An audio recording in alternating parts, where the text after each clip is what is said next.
لو انت حابب تعرف علاج الكخ او العطسة، ما هي المضادات الحيوية المناسبة وازاي اختار المضاد الحيوي المناسب حسب عمر الطائر، يعني هنمشي الحلقة دي مع بعض. كل اسبوع من عمر الطائر يفضل يستخدم المضاد الحيوي كذا، الاسبوع الاول يفضل كذا، الاسبوع الثاني يفضل كذا. ده اللي هنتكلم فيه النهارده مع حضراتكم، وطبعا مش هنطول عليكم لان خير الكلام ما قل ودل.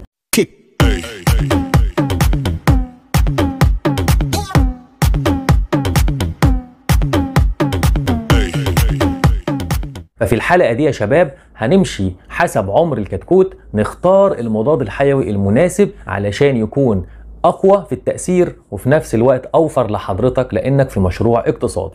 قبل ما نبدأ لازم تبقى فاهم إن المضادات الحيوية عاملة زي الأسلحة. أنت داخل حرب مثلا ومعاك 6 أسلحة، السلاح اللي بتستخدمه مرة ما بيجيبش نتيجة تاني مرة، فلازم تاخد بالك من النقطة دي. النقطة التانية إن في مضادات حيوية غالية جدا، ما ينفعش ان انا استخدمها في العمر الكبير لانها هتكون مكلفة، فالافضل ان انا استخدمها في العمر الصغير. نبدا على طول. الاسبوع الاول يفضل انك تحضن اصلا على تايلوزين، علشان لو كان في عطسه او برد او كخه في الكتاكيت التايلوزين بيشتغل عليها، وفي نفس الوقت بيمنع او بيقلل انتشار الميكوبلازما اللي ممكن يكون الكتكوت واخدها من الامهات. اذا افضل مضاد حيوي في الاسبوع الاول هو ان انت تحط التايلوزين مع الكوليستين. دلوقتي دخلنا الاسبوع الثاني. لو يا دكتور سامح الكتاكيت فيها كخه او عطس او برد او اي اعراض تنفسيه، يفضل استخدم ايه من المضادات الحيويه؟ قبل ما اقول لك المضاد الحيوي المناسب ايه، لازم تبقى عارف ان ال6 انواع ينفعوا.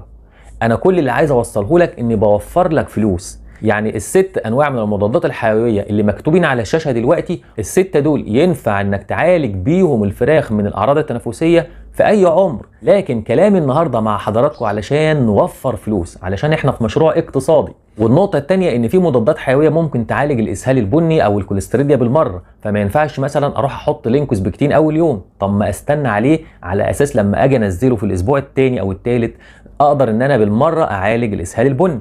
من عمر مثلا 5-6 ايام لحد عمر 15 يوم في المنطقه دي كده، لو كان في اعراض تنفسيه كخ او عطسه زي ما بنحكي، يفضل استخدام ايه؟ يفضل استخدام لينكوسبكتين او سبايراميسين. ليه؟ لان الاثنين دول بيشتغلوا على الاسهال البني بالمره، وده الوقت المناسب او اللي بيظهر فيه الاسهال البني. فانت يفضل لما يبقى فيه عطسه او كخه في الفراخ في الوقت ده، يا عم اشتغل على اللينكوسبكتين علشان اكيد في كوليستيريديا، فبالمره ان انت بتضرب عصفورين بحجر واحد. يبقى اللينكوسبكتين او السبايراميسين بيبقوا في المنطقه دي كويسه، ده غير ان هم برضو غاليين ومكلفين، فالافضل انك ما تعينهمش للاخر. طيب دخلنا بعد كده عند عمر مثلا من 15 ل 20 يوم، في المنطقه دي كده يفضل انك تستخدم الانروفلوكساسين او الدوكسي تتراسايكلين. طيب هنيجي من عمر 20 لحد اخر الدوره، يفضل انك تستخدم اريثروميسين. اشمعنى اريثروميسين في المرحله دي؟ على اساس ان المرحله دي احتمال يكون في فيروس انت مش شايفه، تخوفا من وجود فيروس ما ينفعش مثلا احط دوكسي. خلي الدوكسي قبل 20 يوم على اساس ان انت بعد عمر 20 بتبقى خايف من وجود الفيروس، والمضاد الحيوي لو نزل زي الدوكسي كده وكان في فيروس بيضعف المناعه وبيزود الفيروس شراسه. فالافضل ان انت تحط حاجه ما تاثرش على الفيروس لو كان فيه.